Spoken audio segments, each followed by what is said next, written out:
El descens es complica al Lleida Esportiu. Els blaus van perdre per 2-0 al camp de l'Elx i es situen a 3 punts de la promoció quan en falten 6 per disputar. Encara, però, hi ha opcions perquè els rivals directes continuen punxant. Això sí, ara hi ha més conjunts implicats i el Lleida no depèn d'ell mateix. Nou pas enrere del Lleida Esportiu en la lluita per assolir el play-off d'ascens.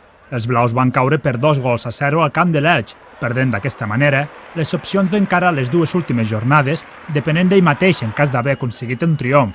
Ara la promoció es situa a 3 punts, quan en resten 6 per disputar, però amb l'inconvenient que equips com l'Ebro o l'Ontinyent s'han afegit de ple en la lluita, superant a un Lleida que a la taula és 8è. Pel que fa al partit a Elx, els blaus van anar de més a menys davant un rival que va demostrar la seva categoria i que ja s'ha assegurat l'accés a les rondes d'ascens. Nino, al 41, i Verdú, al 68, van ser els golejadors dels locals, que inclús van desaprofitar un penal.